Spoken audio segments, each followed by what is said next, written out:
नमस्कार जय Jagannath पिलामाने आजिर Lakshmi education video रे तुमको स्वागत। आज आम अष्टम श्रेणी साहित्य सुरभि बहिर तृतीय अध्याय शपथ पद्यर प्रश्नोत्तर गुड़िक आलोचना करवा। तो पिलामाने तुमे माने समस्त टिके भिडियोटी को शेष पर्यंत देखी लाइक कमेंट शेयर आउ सब्सक्राइब करनेब। ता सहित लक्ष्मी एजुकेशन टेलीग्राम चैनल रे जॉइन करनियो। तेबे चलो आरंभ करिबा। पाठ्य अंतर्गत आस कविताटी भल भाव आवृत्ति करवा बुझा उत्तर लेखिबा। मो बुझीबारे क निम्नलिखित प्रश्नर उपयुक्त उत्तर पाखरे तारा चिन्ह देबा। 1 नंबर पठित कवितारे केउमानंकु दहन करिबा पई कवि कहिचंती। एहार सठिक उत्तर क स्वार्थी जन मिथ्या कथा। आमे एही उत्तर पाखरे तारा चिन्ह देबा। तापरे 2 नंबर झरणा सम झरी भी हसी पदटीर तात्पर्य कौन।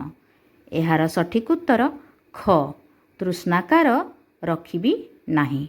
एही उत्तरटी पाखरे तारा चिन्ह देबा। 3 नंबर नभर सम स्वच्छ मुखे। एठारे टिके भूल अच्छी पिला माने जलर सम स्वच्छ मुखे केउ भाव नथिबो बोली कवितारे कुहा जाइछि। एठारे सठिक उत्तर हबो ग हिंसा व्यथा। एठारे आमे तारा चिन्ह दबा। 4 नंबर काहा परी कवि दुख प्रास को आवरी नेबा पाई कवितारे कहिचंती। एठारे सठिक उत्तर घ धरणी सम। एठारे आमे तारा चिन्ह देबा। 5 नंबर समता पथे चलिबा पाई कवि केउ गान गाइबा पाई चाहिचंती। एठार सठिक उत्तर क शांतिर गान। एठारे तारका चिन्ह देबा। ख नंबर तुमर सांग माने भिन्न उत्तर बाछि थाई पारंती। तुमे बाछिथिबा उत्तर काहींकी बाछिच ताहा सेमानक सहित आलोचना कर। आलोचना करी लेखिबो पिला माने मिलिमिशि जोड़िबा। कवितारू किछि पद क स्तंभरे दिया जाइछि। सेही पद गुड़िकर अर्थ ख स्तंभरे दिया जाइछि। ठीक उत्तर को रेखा द्वारा जोड़िबा। तेबे क स्तंभरे थिबा 1 नंबर पक्षी सम गाइबी गीति हृदय हृदय उठिबी बाजी। एहार सठिक उत्तर अर्थ होउची 4 नंबर सरल विहंगर काकली परी समस्तक हृदय रे प्रतिध्वनि सृष्टि करिबा। 2 नंबर गर्व भरे धर्मे करी कर्मे मोर टेकिबी शिर।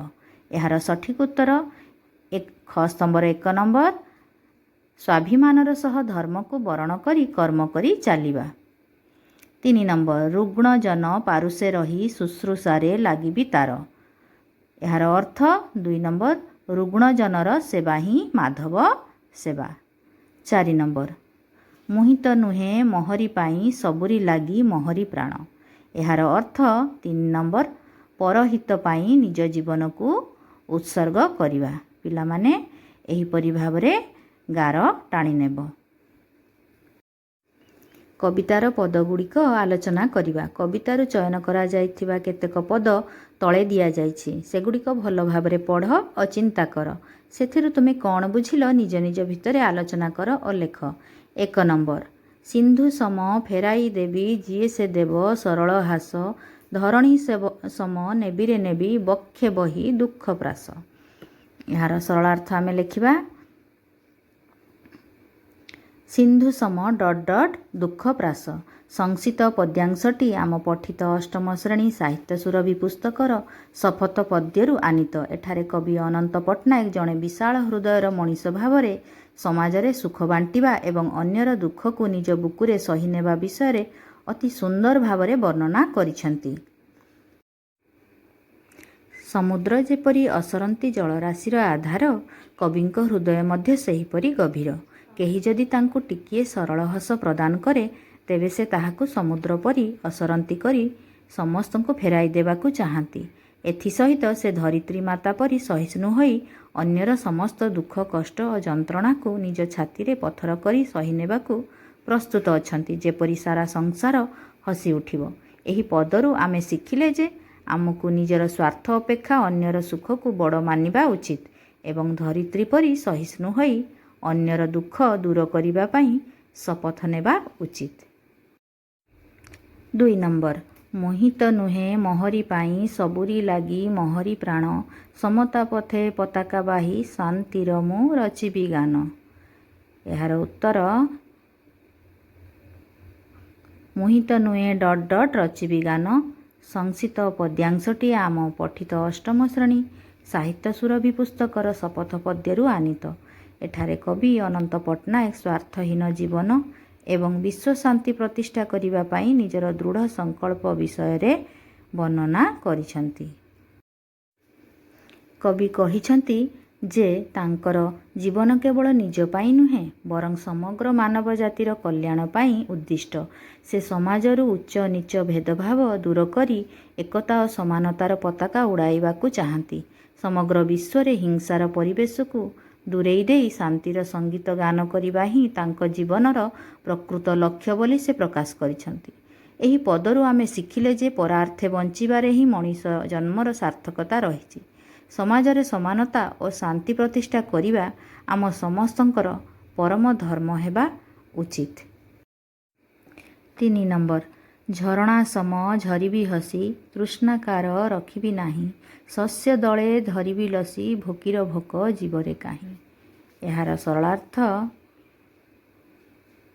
ଝରଣା ଡଟ୍ ଡଟ୍ କାହିଁ। ସଂକ୍ଷିପ୍ତ ପଦ୍ୟାଂଶଟି ଆମ ପଠିତ ଅଷ୍ଟମ ଶ୍ରେଣୀ ସାହିତ୍ୟ ସୁରଭି ପୁସ୍ତକର ଶପଥ ପଦ୍ୟରୁ ଆନିତ। ଏଠାରେ କବି ଅନନ୍ତ ପଟ୍ଟନାୟକ ନିଜକୁ ପ୍ରକୃତିର ଅଂଶ ଭାବରେ ଗଢ଼ି ଲୋକଙ୍କ ସେବା କରିବା ଓ ଅଭାବ ଦୂର କରିବା ବିଷୟରେ ବର୍ଣ୍ଣନା କରିଛନ୍ତି।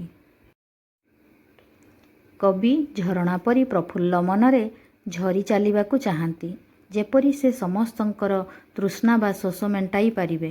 ସେ କ୍ଷେତର ଶସ୍ୟ ପରି ନିଜକୁ ବିଛାଇ ଦେବାକୁ ଚାହାନ୍ତି, ଯେପରି ସଂସାରର କୌଣସି ବି ମଣିଷ କ୍ଷୁଧିତ ହୋଇ ରହିବେ ନାହିଁ। ତାଙ୍କର ଏହି ନିରନ୍ତର ସେବା ଓ ଉତ୍ସର୍ଗ ଦ୍ୱାରା ଏକ କ୍ଷୁଧାମୁକ୍ତ ଓ ସମୃଦ୍ଧ ସମାଜ ଗଠନ ହୋଇପାରିବ ବୋଲି ସେ ଆଶା କରିଛନ୍ତି।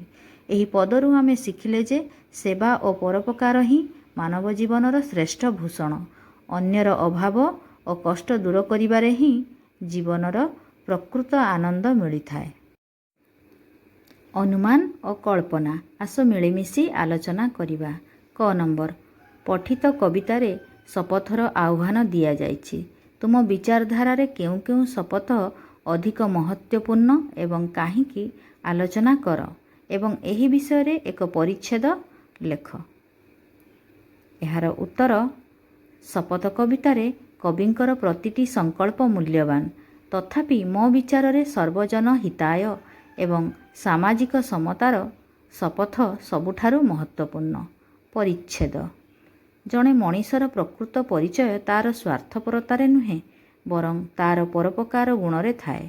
କବି ନିଜକୁ ସୂର୍ଯ୍ୟ, ଜଳ ଓ ପବନ ସହ ତୁଳନା କରି ଯେଉଁ ସେବା ମନୋଭାବ ପ୍ରକାଶ କରିଛନ୍ତି ତାହା ସମାଜରୁ ଭେଦଭାବ ଦୂର କରିବାରେ ସହାୟକ ହେବ। ଆମେ ଯଦି ନିଜ ପାଇଁ ନ ବଞ୍ଚି ଅନ୍ୟର ଲୁହ ପୋଛିବାକୁ ଶପଥ ନେବା, ତେବେ ହିଁ ପୃଥିବୀରେ ଶାନ୍ତି ପ୍ରତିଷ୍ଠା ହୋଇପାରିବ। ଖ ନମ୍ବର ଧରଣୀ ସମ ନେବିରେ ନେବି ବକ୍ଷେ ବହି ଦୁଃଖ ପ୍ରାସ। ଉକ୍ତ ପଦରେ କବିଙ୍କର ଆହ୍ୱାନକୁ ସାର୍ଥକ କରିବା ନିମିତ୍ତ ତୁମେ କେଉଁଭଳି କାର୍ଯ୍ୟ କରିବା କଥା ଭାବୁଛ ଆଲୋଚନା କର। ଏହାର ଉତ୍ତର ଧରଣୀ ବା ପୃଥିବୀ ଯେପରି ସବୁ କଷ୍ଟ ସହି ଆମକୁ ଆଶ୍ରୟ ଦିଏ, କବି ସେହିପରି ସହିଷ୍ଣୁ ହେବାକୁ କହିଛନ୍ତି। ଏହି ଆହ୍ୱାନକୁ ସାର୍ଥକ କରିବା ପାଇଁ ମୁଁ ନିମ୍ନଲିଖିତ କାର୍ଯ୍ୟ କରିବି। ପ୍ରଥମଟି ହେଉଛି ସମାଜରେ ଥିବା ଅବହେଳିତ ଓ ଦୁଃଖୀ ଲୋକଙ୍କ କଷ୍ଟକୁ ନିଜର ଭାବି ସେମାନଙ୍କୁ ସାହାଯ୍ୟ କରିବି। ଅନ୍ୟଟି ବିପଦ ସମୟରେ ବିଚଳିତ ନ ହୋଇ ଧୈର୍ଯ୍ୟର ସହ ପରିସ୍ଥିତିର ସାମ୍ନା କରିବି। ଏବଂ ପରବର୍ତ୍ତୀଟି ହେଉଛି ଅନ୍ୟକୁ ସୁଖ ଦେବା ପାଇଁ ଯଦି ନିଜକୁ କିଛି କଷ୍ଟ ସହିବାକୁ ପଡ଼େ ତେବେ ପଛଘୁଞ୍ଚା ଦେବି ନାହିଁ।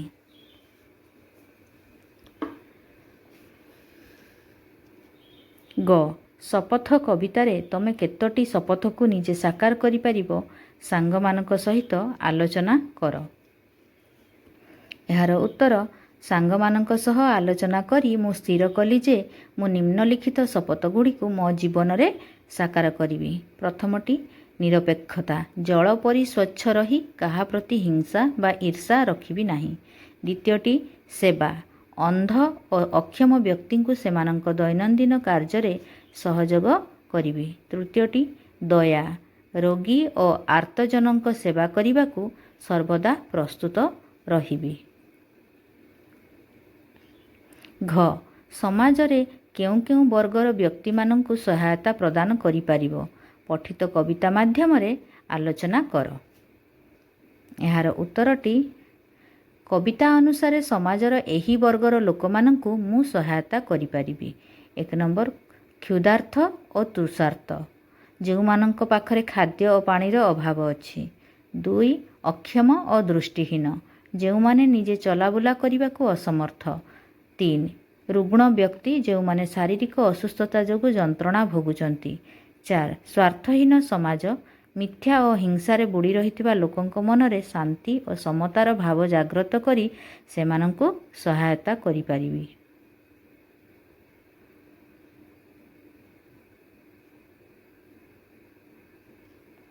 ସର୍ଜନଶୀଳତା। ଶପଥ କବିତାରେ ସୂର୍ଯ୍ୟ ସମ ଜଳିବି, ପବନ ସମ ଛୁଇଁ, ଝରଣା ସମ ଝରିବି, ଅଗ୍ନି ସମ ଦହିବି ଆଦିରେ ବିଶେଷ୍ୟ ପଦ ସୂର୍ଯ୍ୟ, ପବନ, ଝରଣା, ଅଗ୍ନି ସହିତ କ୍ରିୟା ଜଳିବି, ଛୁଇଁ, ଝରିବି, ଦହିବି ଆଦି ବ୍ୟବହୃତ ହୋଇଛି। ସେହିପରି ତୁମେ କବିତାରୁ ଯେକୌଣସି ବିଶେଷ୍ୟ ପଦଟିଏ ବ୍ୟବହାର କରି ପଦ ରଚନା କର ଏବଂ ଶ୍ରେଣୀରେ ଆବୃତ୍ତି କର। ଉଦାହରଣ ଧରଣୀ। ଧରଣୀ ସମ ବକ୍ଷେ ଧରି, ଧରଣୀ ସମ ସହିବି ମୁହିଁ, ଧରଣୀ ସମ ଘୂରିବି ମୁହିଁ। ସୂର୍ଯ୍ୟ ସମ ଜଳିବି ମୁହିଁ, ସୂର୍ଯ୍ୟ ସମ ଆଲୋକ ଦେବି, ସୂର୍ଯ୍ୟ ସମ ତିମିର ନାଶିବି। 2 ଅଗ୍ନି। ଅଗ୍ନି ସମ ଦହିବି ମୁହିଁ, ଅଗ୍ନି ସମ ମିଥ୍ୟା ଜାଳିବି, ଅଗ୍ନି ସମ ପବିତ୍ର ହେବି। କବିତାର ଶୀର୍ଷକ। କବିତାର ଶୀର୍ଷକ ଶପଥ ରହିଛି। ତୁମେ ଯଦି ଏହି କବିତାର ଶୀର୍ଷକ ପରିବର୍ତ୍ତନ କରିବାକୁ ଚାହୁଁଛ, ତେବେ ଏହାର ନାମକରଣ କ'ଣ ଦେବ ଓ କାହିଁକି ଦେବାକୁ ଭାବିଛ? ସାଙ୍ଗସାଥୀମାନଙ୍କ ସହିତ ବିଚାର ଆଲୋଚନା କର। କବିତାର ଶୀର୍ଷକ ପରାର୍ଥେ ଜୀବନ। ଏହି କବିତାର ପ୍ରତିଟି ପଦରେ କବି ନିଜ ପାଇଁ ନୁହେଁ ବରଂ ଅନ୍ୟମାନଙ୍କ ପାଇଁ ବଞ୍ଚିବାକୁ ଇଚ୍ଛା ପ୍ରକାଶ କରିଛନ୍ତି। ସୂର୍ଯ୍ୟ, ଜଳ ଓ ଝରଣା ପରି କବି ନିଜ ଜୀବନକୁ ଅନ୍ୟର ସେବା ଓ ମଙ୍ଗଳ ପାଇଁ ଉତ୍ସର୍ଗ କରିଛନ୍ତି। ତେଣୁ ପରାର୍ଥେ ଜୀବନ ଶୀର୍ଷକଟି କବିତାର ମୂଳ ଭାବକୁ ଅତି ସ୍ପଷ୍ଟ ଭାବେ ବୁଝାଇ ପାରୁଛି। ଅନ୍ୟଟି ହେଉଛି ମାନବ ସେବା। କବିତାରେ କ୍ଷୁଧାର୍ତଙ୍କୁ ଅନ୍ନ ଦେବା, ରୋଗୀର ସେବା କରିବା ଏବଂ ଅନ୍ଧର ଆଖି ସାଜିବା ପରି ମହତ୍ କାର୍ଯ୍ୟ କରିବାକୁ ଗୁରୁତ୍ୱ ଦିଆଯାଇଛି। ମାନବ ସେବା ହିଁ ମାଧବ ସେବା ଏହି ନୀତିବାଣୀ କବିତାଟିରେ ପ୍ରତିଫଳିତ ହେଉଥିବାରୁ ଏହି ଶୀର୍ଷକଟି ମଧ୍ୟ ଅତ୍ୟନ୍ତ ଯଥାର୍ଥ ହେବ। ଭାଷା ବିଚାର। କ. ପଠିତ କବିତାରେ କବି କେଉଁପରି ହେବା ପାଇଁ ଶପଥ ନେଇଛନ୍ତି ନିମ୍ନ ରେଖାଚିତ୍ରରେ ଥିବା ଶୂନ୍ୟ କୋଠରୀରେ ଲେଖ। ଶପଥ: ସୂର୍ଯ୍ୟ ସମ ଜଳିବି, ପବନ ସମ ପୃଥିବୀ ଛୁଇଁବି, ଝରଣା ସମ ଝରିବି, ଜଳ ସମ ସ୍ୱଚ୍ଛ ହେବି, ପକ୍ଷୀ ସମ ଗୀତ ଗାଇବି, ଧରଣୀ ସମ ସହିବି। କବିତାରୁ ଅଣାଯାଇଥିବା କିଛି ଶବ୍ଦ ତଳେ ଦିଆଯାଇଛି ଏବଂ ସେହି ଶବ୍ଦମାନଙ୍କର ପାର୍ଶ୍ୱରେ କେତେକ ସମାର୍ଥବୋଧକ ଶବ୍ଦ ଦିଆଯାଇଛି। ଯେଉଁ ଶବ୍ଦଟି ସେମାନଙ୍କ ମଧ୍ୟରୁ ଅଲଗା ଅର୍ଥ ବୁଝାଉଛି ତା ଦେହରେ ଗୋଲ ବୁଲାଇବ। ତେବେ ପ୍ରଥମଟି ହେଉଛି ସୂର୍ଯ୍ୟ, ତାର ସମାର୍ଥବୋଧକ ଶବ୍ଦ ରବି, ଦିବାକର, ସୁଧାକର। ତାହେଲେ ସୁଧାକରଟି ଅଲଗା ଶବ୍ଦ ଗୋଲ ବୁଲା ହେଇଛି। ପବନ, ପବନର ସମୀର ପ୍ରଭଞ୍ଜନ। ତେବେ ଅନଳରେ ଗୋଲ ବୁଲାଇବା। ଅଦ୍ରି, ଅଦ୍ରିର ଶିଖରୀ ପର୍ବତ ପଡ଼ିଆଟିରେ ଗୋଲ ବୁଲାଇବା। ଧରଣୀ, ଧରା ଆଉ ବସୁଧା। ତେବେ ସୂତା ପାଖରେ ଗୋଲ ବୁଲାଇବା। ପଦ୍ମ, ପଙ୍କଜ, ଅରବିନ୍ଦ, ପରାଗ ପାଖରେ ଆମେ ଗୋଲ ବୁଲାଇବା। ଜହ୍ନ, ଶଶୀ, ନିଶାକର। ଅଲଗା ଶବ୍ଦଟି ଶସ୍ୟ, ଶସ୍ୟରେ ଆମେ ଗୋଲ ବୁଲାଇବା। କବିତାରେ ଥିବା ନିମ୍ନଲିଖିତ କ୍ରିୟାପଦକୁ ନେଇ ବାକ୍ୟ ଗଠନ କରି ଚାର୍ଟ କାଗଜରେ ଲେଖିବା ଓ ଶ୍ରେଣୀ କକ୍ଷରେ ଟାଙ୍ଗିବା। ଭିଡ଼ିଓଟି ଭଲ ଲାଗିଥିଲେ ହୃଦୟରୁ ଗୋଟେ ଲାଇକ୍, କମେଣ୍ଟ, ସେୟାର, ସବସ୍କ୍ରାଇବ୍ କରିଦେବ। ଧନ୍ୟବାଦ। ଜୟ ଜଗନ୍ନାଥ।